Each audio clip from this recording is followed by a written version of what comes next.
Palavra aberta.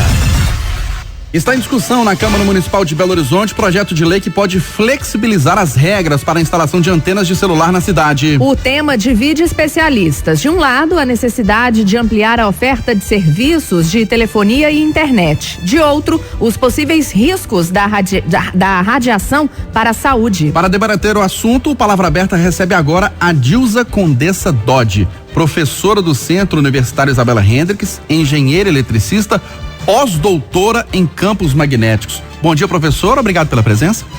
Bom dia, Eustáquio. Eu que agradeço, a oportunidade de estar aqui com vocês. Nós estamos recebendo também Luana Marisa Ercan, ela é professora do Centro Universitário UNA, engenheira civil, especialista em dimensionamento de estruturas e perícias e mestre em construção civil e materiais. Professora Luana, muito bom dia, obrigada pela sua presença aqui no Jornal da Itatiaia. Bom dia, eu que agradeço pela participação e o convite. Começando com a professora Dilza, a senhora já tem um estudo de cerca de 20 anos nesta área das consequências da radiação das antenas de celular para a saúde. As consequências existem e são sérias? São sérias e nosso trabalho já tem mais de 20 anos, Nós começamos a estudar isso em 1998. Em 2003 eu fiz a minha dissertação de mestrado, cujo tema foi poluição ambiental e exposição humana aos campos eletromagnéticos, com ênfase em antenas de telefonia celular. Estudamos 2 antenas aqui em Belo Horizonte. E essas 2 antenas que nós estudamos é como um médico estuda o corpo humano de uma pessoa, para onde ela irradiava, a potência das antenas, o diagrama horizontal e vertical da antena. Então nós, naquela época, eu já percebi, através de cálculos e medições, que a 10 metros de distância de uma antena pode ultrapassar o limite da Anatel. Então nessas 2 antenas, quando a gente fez os cálculos teóricos para um prédio, na direção da antena, ultrapassa os limites, sim, que são limites que não são seguros, segundo a literatura científica, segundo os pesquisadores. Esses limites atuais utilizados não são seguros para a saúde humana. Que limites são esses? Os limites são os limites que a Anatel usa, que são os padrões da ICNIRP. O que vem a ser a ICNIRP? Comissão Internacional de Proteção contra as Radiações Não Ionizantes. A própria IARC, que é o braço direito da Organização Mundial de Saúde, em 2011 veio a público e disse, que está claramente no site, as radiações não ionizantes oriundas do sistema de telefonia celular são classificadas no grupo 2B, possivelmente cancerígenas. Então a própria IARC da OMS já se posicionou falando isso. E hoje, em 2019, os pesquisadores afirmam que essas radiações, elas são cancerígenas. Aí vai causar câncer a partir de quanto tempo? Cada ser humano vai adquirir um tipo de câncer. Por quê? Depende da distância dessa antena até o seu corpo humano. Por quê? O fator potência e distância não é linear. Então, as operadoras têm que dar garantia que aquela antena em distância, aquela casa, aquela antena em distância, aquele corpo humano é seguro. Professora Dilza, a senhora inclusive tem um estudo, que mostra a mortalidade por câncer em pessoas que moram mais próximo dessas antenas? Esse estudo foi o meu trabalho de doutorado em 2011, publicado inclusive numa revista científica da Science of Total Environment, onde não é achismo, é pesquisa, onde a taxa de mortalidade por câncer em Belo Horizonte foi maior nas proximidades das comunidades que estavam com as antenas, próxima a essas antenas. Então nós fizemos a taxa de mortalidade dentro do raio de 100 metros, 200 metros, 300 metros, 400, 500 até 1000. E num raio de 500 metros essa taxa foi maior. A taxa de 100 metros foi maior, depois foi decrescendo 200, 300, 400, 500. A partir de 500, a taxa já foi praticamente nula, hipótese nula. Então, dentro do raio de 500 metros, a taxa de mortalidade por câncer em Belo Horizonte foi maior. Nosso trabalho só veio a confirmar os estudos que já existiam na cidade e Netânia, Israel, que foram feitos por médicos e fizeram pessoas que moravam perto das antenas. O nosso foi mortalidade. E agora nós estamos tentando fazer um trabalho que é as pessoas que estão de câncer, a que distância mora dessas antenas e qual o nível de radiação que nós estamos encontrando dentro das residências dessas pessoas. Passando a palavra para a professora Luana Marisa Ercan. Professora, na avaliação da senhora, pela sua experiência, a senhora inclusive trabalhou com instalação de antenas de celular, não é bem assim? As antenas não causam mal ou tanto mal à saúde assim? Então, a gente tem que olhar o outro viés, né? Ocorre que no Brasil a referência oficial sobre o assunto é estabelecida pela resolução desde 2002 da Anatel. Ou seja, estabeleceu regulamento sobre limitação da exposição a campos elétricos, magnéticos e eletromagnéticos na faixa de radiofrequência até 300 GHz. Ou seja, com base nas diretrizes da Comissão Internacional de Proteção às Radiações Não Ionizantes. Então, acredito que é importante que a população, quem não tem conhecimento técnico específico, saiba que a radiação pode ser de dois tipos principais, ionizante e não ionizante. O que seria essa radiação ionizante? Né? De altíssima frequência. Ou seja, ela libera grandes quantidades de energia que podem danificar tecidos do corpo humano. Ok. No caso da radiação não ionizante, a energia não é suficiente para isso. As ondas de rádio utilizadas em telefonia celular, assim como luz visível, micro-ondas, são radiações não ionizantes. E aí eu posso confirmar, o efeito da radiação, né, não ionizante provoca o quê? O aumento de temperatura. Então a gente tem que avaliar esse aumento de temperatura, que a consequência seria diversa, né? Professora Luana, a Anatel, a Agência Nacional de Telecomunicações, ela destacou que realmente existe um aumento da temperatura corporal quando a pessoa fica exposta a campos eletromagnéticos. Mas a população em geral, diz a Anatel também, não se aproxima o suficiente dessa antena. A senhora vê relação nisso? Sim, hoje, né, a gente tem um critério de pelo menos 50 metros de distância. Então, essa análise, essa propriedade conhecida como efeito térmico, ela é utilizada no aquecimento dos alimentos, em forno de micro-ondas. Ela é sentido tanto quanto se fala ao celular por muito tempo. Mas o que acontece? Com o aumento da temperatura é de menos de 0,5 grau centígrado, né? Então o corpo humano ele é capaz de lidar com essas variações, e no caso de radiação emitida pelas antenas instaladas em torres e massas, esse valor chega a ser insignificante, mesmo, né, conhecido como exposição contínua. Mas então a senhora, mesmo não sendo médica, não sendo da área de saúde, por tudo isso que a senhora falou, pode garantir que as antenas não causam os males à saúde, como relatou a professora Dilza? Eles causam, sim, né, contato com essa menor distância, ou mesmo não estabelecendo esses critérios de segurança. O processo de dimensionamento ele é feito com coeficiente X, tá? A Anatel, ela inclusive está associando o aumento de critério de segurança mesmo para trabalhar com esse viés de não associar efeitos, né, que causam prejudica a saúde mesmo da população. Então, na realidade, o nível de radiação que estamos expondo, né, devido a essas emissões de ondas de rádio pelas antenas, é de 50.000 vezes menor que o patamar de segurança estabelecido pela regulamentação. Tá? Então, isso aí interfere diretamente na qualidade de vida da população, sim. Mas com a quantidade de antenas que tem, não é um perigo para a população? Porque a gente sabe que numa torre tem antena de mais de uma operadora. Sim. Isso não é um perigo? Sim, seria se não fosse adequado a esses regimentos, né, no processo de instalação. E ela adequa esses critérios de segurança. Professora Adilza, as operadoras de celulares, elas têm algum estudo também sobre esse assunto? Olha, as operadoras, eu não conheço estudo de operadora, eu conheço pesquisas, né, que eu tenho acesso, falando de todo esse contexto, não só a nível de Brasil, como a nível internacional. É uma preocupação internacional gigantesca em relação a essas radiações eletromagnéticas não ionizantes, mas as radiações não ionizantes também causam câncer. Elas causam, sim, danos à nossa saúde, né? Campos eletromagnéticos já está comprovado cientificamente que causa danos à nossa saúde. Eu tenho um site, MRE Engenharia, né, medições de radiações eletromagnéticas, que qualquer cidadão pode consultar esse site. Tem mais de 2.000 artigos publicados, inclusive na Bioiniciativa Report, que tem lá mais de 600 pesquisadores com as pesquisas pedindo, né, a Organização Mundial de Saúde, inclusive, para interferir, para colocar níveis de exposição humana bem mais baixos do que são esses atuais.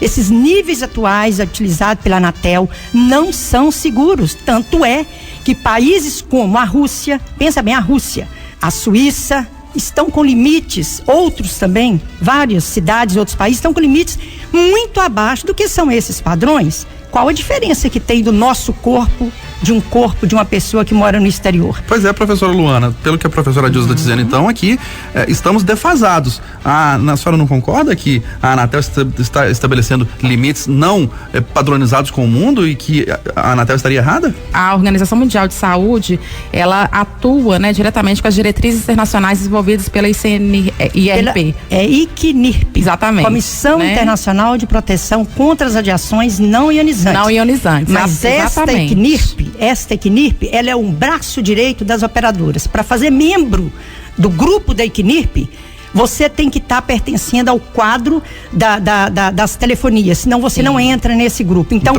não é, a OMS fala o seguinte: o país que não tem limite nenhum que siga o padrão da ICNIRP. Não é que ela pôs o padrão da ICNIRP obrigando. Ela fala assim: o que não tem nada, coloque o padrão da ICNIRP. E a Anatel não tem corpo técnico suficiente para monitorar essas radiações eletromagnéticas dentro das residências das pessoas. Você concorda, professora Luana? Pois é, mas eu posso afirmar com veemência que estão baseados em uma cuidadosa análise, né, de toda a literatura científica, tanto em dados, né, de efeitos térmicos e não térmicos, oferecendo proteção completa contra todos os efeitos adversos identificados à posição, energia de radiofrequência com ampla margem de segurança. Olha, essa ampla margem de segurança, eu sou engenheira de segurança do trabalho, não existe isso, uma ampla margem de segurança. Isso é papo da indústria da telefonia móvel para poder proliferar a quantidade de antena no município, não é? Então, tem uma margem de segurança de 50 vezes. Gente, já tem pesquisas indicando que são padrões 1000 vezes abaixo do que está aí. Está causando câncer nas pessoas. Qual o fator novo que veio a público? É a telefonia celular, não há outro. O índice de câncer está avassalador em todo o planeta. Então, a construção dessas antenas, a colocação dessas antenas dentro da cidade, para a senhora, então, é impossível isso acontecer? Eu acho que a colocação de antena é coisa de museu. As antenas devem ser retiradas da cidade. E como é que vai funcionar? Porque cabe à indústria da telefonia móvel investir em pesquisas para fazer o telefone celular funcionar com uma densidade de potência muito menor, com a radiação das antenas muito menor e longe onde há ocupação humana, né? Com a chegada agora do 5G, a cada 10 casas vai ter que ter uma antena. Ah, mas a potência é baixa. Gente, a potência dessas antenas versus a distância, o fator potência e distância não é linear. Então, eu quero um documento das operadoras da Anatel que vai pôr antena e que não vai causar dano nenhum naquela comunidade que está ali recebendo antena. Mas se for uma antena longe da outra, longe das residências, como é que o telefone vai funcionar? O telefone celular tem condição de funcionar sim, com uma densidade de potência menor também. Essas antenas, essas herbes vão ser colocadas em postes, em qualquer local de semáforo, então bem próximo ao nosso corpo humano. Esta é a preocupação. Ninguém é contra a indústria da telefonia. Nós queremos segurança para a nossa saúde, qualidade de vida para as próximas gerações. Então, mas olha só, esses valores propostos, definidos pela ICNIRP, passaram a ser adotados pela Inglaterra, Escócia, Irlanda, Alemanha, Grécia, Nova Zelândia, inclusive o Brasil. Ou seja, a gente tem aí, né, por sua vez, a norma regulamentadora NR9, que estabeleceu para tais casos a obrigatoriedade de elaboração de programas de prevenção de riscos ambientais, determinou adoções de limites estabelecidos pela Conferência Americana Industrial. A gente tem limites, né, estabelecidos pela resolução da Anatel, provou regulamento de limitação à exposição a campos elétricos, magnéticos, eletromagnéticos na faixa de radiofrequência entre 9 e 300 GHz, ou seja, tendo por base diretrizes da ICNIRP e associado a todos os regulamentos da OMS. Então a gente assegura sim essa proteção a critério de segurança para a população. Tá, Luana, então nós queremos um documento por escrito da Anatel que quem recebeu a antena no prédio dele, quem recebeu a antena na sacada do prédio, um documento assinado em cartório, que os padrões ali estão de acordo com os limites deles e que ali eles vão dar um documento que ali não vai ter caso de doença na família com o surgimento das antenas ali. Prédio. É exatamente o que está acontecendo, né? A Anatel, a OMS, juntamente com outros órgãos, elas estão regulamentando todas essas diretrizes para que a população possa ficar segura. Principalmente para quem mora nos apartamentos de cobertura.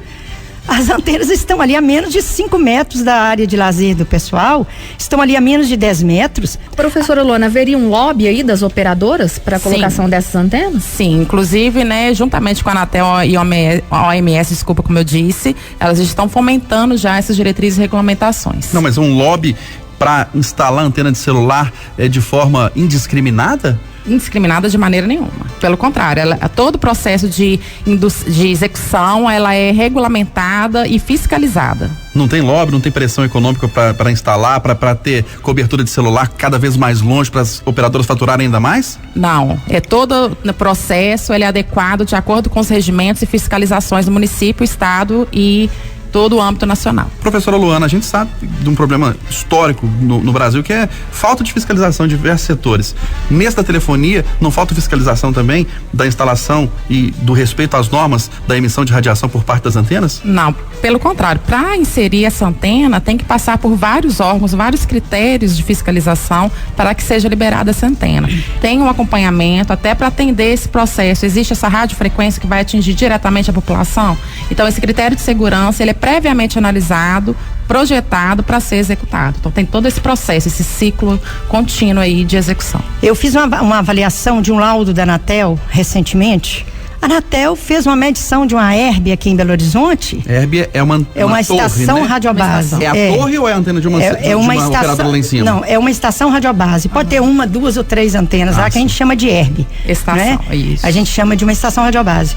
Eu vi o laudo, eu falei, olha, esse laudo eles fizeram utilizando o aparelho de banda larga. Eles têm que fazer por faixa de frequência, colocar os canais para funcionar e fazer a medição. E na casa da pessoa lá que está no segundo andar, no 10º andar, e fazer a medição onde está o lóbulo principal de radiação da antena. Não é fazer no chão, não.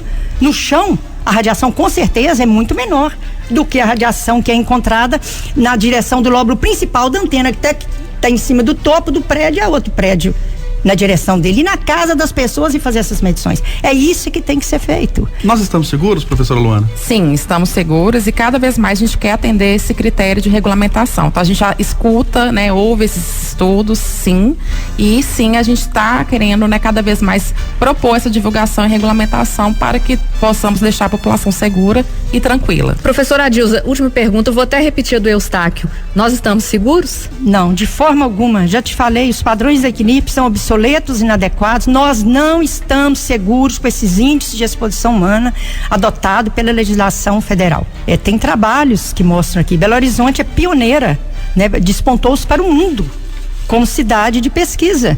Então, não podemos aceitar uma indústria que chega de fora falando que não causa nada, que me prove o contrário do que eu fiz. Aí eu vou acreditar que eu estou seguro. Me prove o contrário. Nós debatemos no Palavra Aberta de hoje a polêmica em torno da instalação de antenas de celular nas cidades. Elas provocam ou não danos à saúde da população? Recebemos a professora Adilza Condessa Dodge, professora do Centro Universitário Isabela Hendricks. Ela é engenheira eletricista, pós-doutora em campos magnéticos. Professora Adilza, obrigado pela sua presença. Um ótimo fim de semana. Eu que agradeço, Eustáquio. Muito obrigada. Participou também do debate a professora Luana Marise Ercan, do Centro Universitário UNA, engenheira civil, especialista em dimensionamento de estruturas e perícias e mestre em construção civil e materiais. Muito obrigada pela presença. Eu que agradeço, um bom dia. Bom dia.